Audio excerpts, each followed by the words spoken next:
My friend Kimberly was helping me decorate a Christmas tree this week. It was a country theme, a flock tree with farm-like ornaments in pewter and tin. Near the bottom of the box of ornaments Kimberly was working from, she pulled out these long strands of lovely crystals. She asked if she could put them on the tree. I said, "Well, no, Kimberly, it's just too much." She kept insisting. Finally, I said, "Kimberly, are you Roman Catholic? We're Protestant, and that means we leave it blank, nothing there. Get it? We love that. A big blank wall of nothing, and we're in our glory." Kimberly asked someone else, and that person said, "Go ahead and put them on." I guess whether you're Roman Catholic or not, why bring religion into Christmas, especially when you're decorating a Christmas tree? Welcome. Welcome to Sunday Coffee Hour. I'm Stanley Smith. At Sunday Coffee Hour, we talk about everything and nothing. This Sunday, we talked about being nearsighted and farsighted. And if you have chronic pain, you might as well have it in Paris. We also talked about having a parallel style and how many of us no longer seem to care much about dying. The readings at Washington National Cathedral were from Ezekiel. If you're a fat sheep, you might consider going on a diet. And from Ephesians, God never ceases giving thanks for us. The gospel reading was from Matthew. Come, you who are blessed. And to everyone else, well, you can just go to hell. We really like this one. At Washington National Cathedral, the sermon was by Jan Cope. I love Jan. Jan said if we named our 5 favorite Bible stories, probably none of us would include many readings about judgment. But that's what we do in our daily living. Jan said none of us like to be judged, but we're really good and quick to judge others. Jan said life is messy and we're better than the worst thing we've ever done. But we live in a reality where everyone seems to be worse than the worst thing they've ever done. We're defined by it, and we live by that reality by embodying it for ourselves and for others. Jan said sometimes we're the good sheep, and at other times we're the bad. And that's probably a more realistic view of our earthly condition. We can't abide by one and deny the other. We can try, or instead we can be forgiving of ourselves and others. This is what Christ has done, and he provides the model for us to follow. At St. James, Lisa preached about the verbs used to describe heaven. She said most of the verbs are about making a transition from one place to another, and not about building something, fixing something, or doing something. The verbs to describe heaven don't include building or expanding or creating. It's all about entering in, because the kingdom of heaven is already here. It was Christ the King Sunday, which is the beginning and the end of the church year.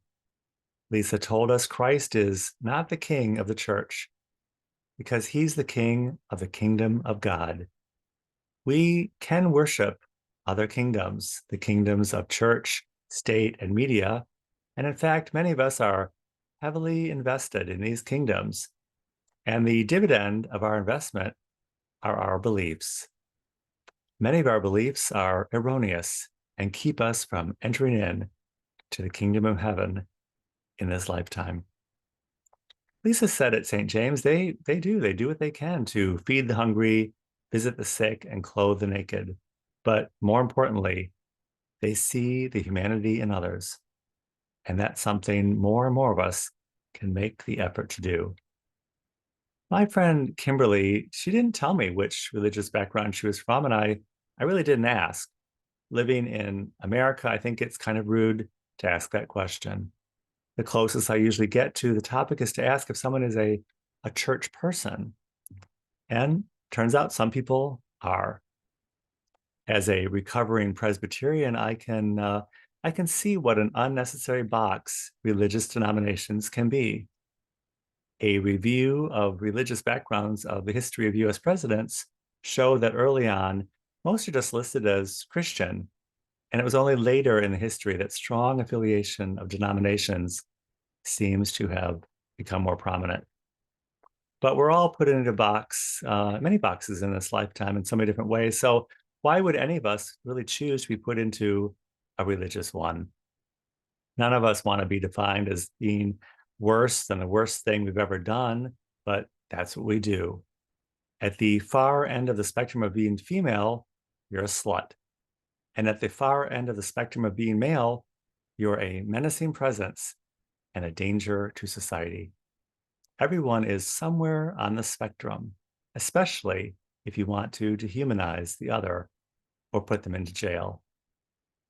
When people have the opportunity to choose to segregate, they do. It's a natural phenomenon. But when people are dehumanized for power, money, and control, it's immoral. Some churches talk a good talk about social justice, white racism, and economic justice, but it's all a cover story for the greater sin of saying one thing and doing something else, and dehumanizing people for power, money, and control. When it's all about money, it's a textbook example of idolatry and the embodiment of immorality because it diminishes people and dehumanizes them for money. Walt Whitman said, "Things are never worse than they are right now, and they're never better than they are right now because they just are." Lisa was right. The kingdom of heaven is right here and right now. We don't need to wait for it.